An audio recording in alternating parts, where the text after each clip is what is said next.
কিছু জানে না, তবে লড়াই হবে এবং সেই লড়াই হবে আগের থেকেও ভায়োলেন্ট, আগের থেকেও বেশি সহিংস হবে।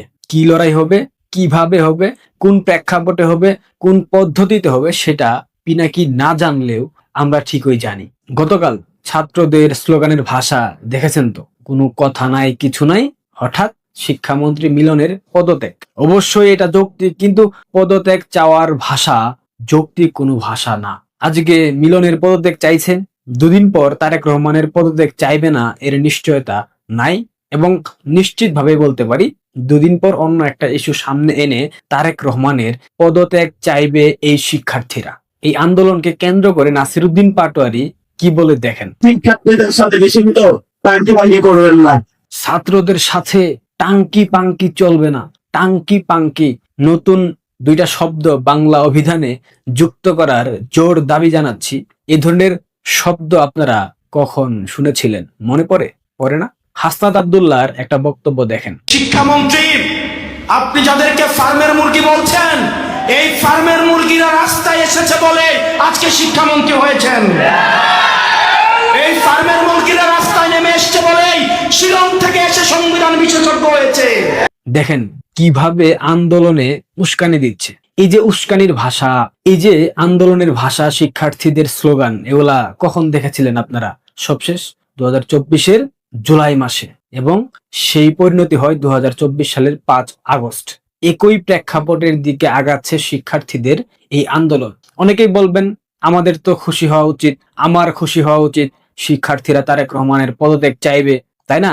খুশি অবশ্যই হতাম যদি এটা সত্যিকার অর্থে ছাত্রদের আন্দোলন হতো। এটা তো সত্যিকার অর্থে ছাত্রদের আন্দোলন না, এটা ওই 2024-এর আন্দোলনের মতো জামায়াত শিবিরের আন্দোলন। যেমনটা 2024-এর জুলাইয়ে সমন্বয়করা লুঙ্গির নিচে থেকে হাসনাত, নাহিদ, সার্জিসরা, আসিফ মাহমুদ, সজীব ভুইয়ারা আন্দোলন চালিয়েছিল, সফল করেছিল। ঠিক একইভাবে শিক্ষার্থী নামধারী এই জামাত শিবিরের গুপ্তদেরকে দিয়ে আবারও এই শিক্ষার্থী আন্দোলন শুরু করা হয়েছে। জামাত এবং এনসিপি কে ব্যবহার করে মার্কিনীদের বহুল আলোচিত -2 ফর্মুলা বাস্তবায়নের আনুষ্ঠানিকভাবে শুরু হয়েছে এই শিক্ষার্থীদের আন্দোলনের মধ্য দিয়ে। অনেকেই ভিন্নভাবে ব্যাখ্যা করার চেষ্টা করবেন, বাট সত্য এটাই। গোয়েন্দা তথ্য অনুযায়ী গত সপ্তাহে মার্কিন গোয়েন্দা সংস্থার 2 জন প্রতিনিধি বাংলাদেশে প্রবেশ করেছে। পরিস্থিতি বিবেচনায় আমি তাদের তথ্য সম্পূর্ণরূপে এই মুহূর্তে প্রকাশ করছি না, কারণ বাধ্যবাধকতা আছে। এছাড়াও 24-এর পর থেকে বিভিন্ন বিদেশি গোয়েন্দা সংস্থার প্রতিনিধি বিচ্ছিন্নভাবে বাংলাদেশে অবস্থান করছে। এদের সাথে আবার আছে প্রথম সারির দালাল পাকিস্তানি গোয়েন্দা সংস্থার গুপ্তচররা, অর্থাৎ আইএসআই এর অনেক গুপ্তচর বাংলাদেশে 2024-এর 5 আগস্টের পর থেকেই অবস্থান করছে। বাংলাদেশে মার্কিনীদের লক্ষ্য মূলত জামায়াত এবং এনসিপি কে সরাসরি ক্ষমতায় বসানো। যারা নির্বাচনের পূর্বে চেয়েছিল জামাতকে ক্ষমতায় বসাতে, কিন্তু বিশেষ কারণে পারেনি। কি সেই বিশেষ কারণ একাধিকবার আমি আমার ভিডিওতে ব্যাখ্যা করেছি। এটা ব্যাখ্যা করতে গেলে অনেক সময় লাগবে, আপনারা নিশ্চয়ই সেটা জানেন। এই আন্দোলনের পেছনে, অর্থাৎ শিক্ষার্থীদের এই আন্দোলনের পেছনে 2টা প্রধান উদ্দেশ্য আছে। উদ্দেশ্য নাম্বার 1, মার্কিন যুক্তরাষ্ট্র তাদের চলমান এবং ভবিষ্যৎ যে প্রকল্পগুলা বাংলাদেশে আছে তাদের, এগুলা সফল করার ক্ষেত্রে বিএনপির উপর পূর্ণ আস্থা রাখতে পারছে না। বিএনপি নানামুখী গড়িমসি করার কারণে জামায়াত এবং এনসিপি সেই সব চটকদার ভাবে ডিপ স্টেটের কাছে তুলে ধরছে। আর সে কারণেই ডিপ স্টেট এখন আর রিস্ক নেবে না, বিএনপি কে তারা ভরসা করতে পারছে না। ডিপ স্টেট এই মুহূর্তে চাচ্ছে জামাত এবং এনসিপি কে দিয়ে সরাসরি সরকার গঠন করবে, এবং তাদের যে এজেন্ডাগুলো বাংলাদেশে আছে সেগুলা দ্রুত বাস্তবায়ন করতে, যাতে এনসিপি এবং জামাত সর্বাত্মক কাজ করে, সেটাই তাদের মূলত উদ্দেশ্য 1। সবচেয়ে ভয়ঙ্কর বিষয় কি জানেন? মার্কিনীদের এই প্রত্যেকটা প্রজেক্ট সফল করতে জামায়াত এবং এনসিপি কে সর্বাত্মক সহায়তা এবং পূর্ণ সমর্থন দেবে বাংলাদেশের জলপাই বাহিনী, যার নাটের গুরু জনাব ওয়াকারুজ্জামান। উদ্দেশ্য নাম্বার 2, আওয়ামী লীগ এবং শেখ হাসিনার প্রত্যাবর্তন যে কোনোভাবে ঠেকানো। জামাত এনসিপির জন্য বঙ্গবন্ধু কন্যার প্রত্যাবর্তন জীবন মরণ প্রশ্ন, কারণ আওয়ামী লীগ আবার ক্ষমতায় ফিরে এলে নিশ্চিতভাবে রাষ্ট্রদ্রোহিতার অপরাধে এই জুলাই সন্ত্রাসীদেরকে বিচারের সম্মুখীন হতে হবে, এবং এটার সর্বোচ্চ বিচার মৃত্যুদণ্ড। আর এইসব কিছু ঠেকাতে তারা দেশ জুড়ে নিজেদের শক্তির জানান দেবে। এটা খুব নর্মাল পলিটিক্যাল থিওরি। বর্তমান প্রেক্ষাপটে বিএনপির নেতৃত্বাধীন সরকারের পক্ষে আওয়ামী লীগকে ঠেকানো কিংবা শেখ হাসিনার দেশে ফেরা রোধ করা কোনোভাবেই সম্ভব না, কারণ বিএনপির সেই সাংগঠনিক শক্তি নাই। বঙ্গবন্ধু কন্যা শেখ হাসিনার দেশে ফেরার মুহূর্তে জামাত সামরিক বাহিনীকে অর্থাৎ জলপাইদেরকে সর্বোচ্চ ব্যবহার করতে চায়, কিন্তু সমস্যা হলো বিএনপির হাতে ক্ষমতা থাকায় তারা পূর্ণ ভরসা পাচ্ছে না। তাই তারা বিএনপিকে বেকায়দায় ফেলে দিয়ে ক্ষমতা নিজেদের নিয়ন্ত্রণে নিতে চাচ্ছে। মূলত বিগত 2024 সালের রাজনৈতিক পট পরিবর্তনে ডিপ স্টেট যে স্ট্রাকচার তৈরি করেছিল, এইটা তারও একটা টেস্ট, ফিল্ড টেস্ট বলতে পারেন। জামাত এনসিপির অনেক নেতা ইতিমধ্যে একাধিকবার বলেছে না, বিএনপিকে সরাতে তাদের দুদিনও লাগবে না। কেন বলেছে? কোন শক্তিমত্তার জায়গা থেকে বলেছে? বিএনপির থেকে জামাতের লোকবল বেশি, এনসিপির বেশি? কখনোই না।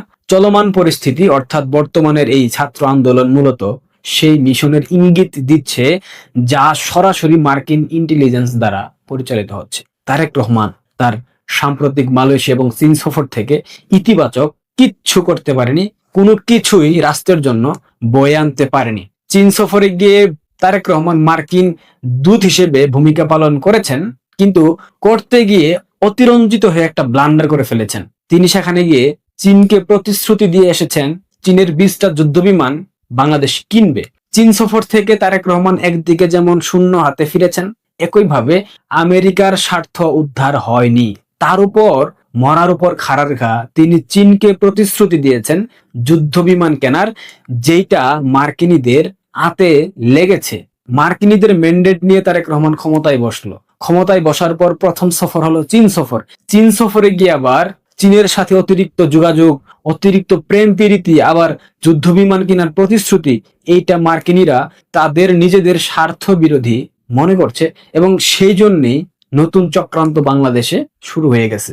ঠিক এই কারণেই মার্কিন এজেন্ট হিসেবে পরিচিত বদিউল আলম মজুমদার এবং দেবপ্রিয় ভট্টাচার্য, তারা দেখবেন কয়েকদিন থেকে তারেক রহমানের বিরুদ্ধাচরণ করছে, তারেক রহমানের বিরুদ্ধে গলা উঁচু করে বিভিন্ন ধরনের কথা বলছে, যেটা তারেক রহমানের সরকার গঠন করার পর আমরা দেখি নাই। দেখেন, শেখ হাসিনা দেশে ফেরা মানেই দেশের চলমান সমীকরণ উলটপালট হয়ে যাবে। বিগত 2 বছরে দেশে শেখ হাসিনার জনপ্রিয়তা কতটা বেড়েছে সেই নিখুঁত তথ্য মার্কিন ডিপ স্টেট, মার্কিন গোয়েন্দা সংস্থা, মার্কিন প্রতিটা সংস্থার কাছেই আছে। তারা খুব ভালো করেই জানে শেখ হাসিনা দেশে ফিরে আসা মানেই ফের ক্ষমতায় যাওয়া, জনগণ ক্ষমতায় নিয়ে যাবে। আর সেটা হলে মার্কিনীদের সব পরিকল্পনা একেবারে রসাতলে যাবে, ভেস্তে যাবে। তাই মার্কিনীদের সর্বোচ্চ আশা ভরসার জায়গা এখন জামাত এবং এনসিপি। এদের দিয়ে সরকার গঠনের জন্য তারা একাধিক পরিকল্পনা হাতে নিয়েছে। এবারের পরিকল্পনা ফাইনাল ধাপ, যার প্রথম এবং ক্ষুদ্র রূপটি এখন এই শিক্ষার্থীদের মাধ্যমে মাঠে প্রয়োগ করা হচ্ছে। লক্ষ্য করেন, শেখ হাসিনার দেশে ফেরার সময় ঘোষণার পর মার্কিন ডিপ স্টেটের ডলার খেকো দেশি বিদেশি দালালরা সামাজিক যোগাযোগ মাধ্যমে তৎপর হয়ে উঠেছে না? শেখ হাসিনার ঘোষণার ঠিক 72 ঘন্টার মধ্যে দেশে একটা আন্দোলন শুরু হয়ে গেল।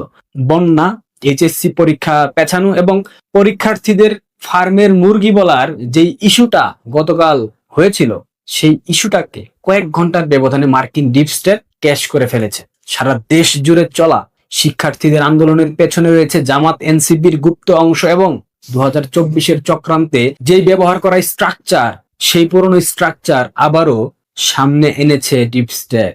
রাজনীতির খেলায় দক্ষিণ এশিয়ার অন্যতম শক্তিশালী হাতিয়ার বাংলাদেশ এবং বঙ্গোপসাগরের নিয়ন্ত্রণ মার্কিন ডিপ স্টেট কখনোই ছাড়বে না।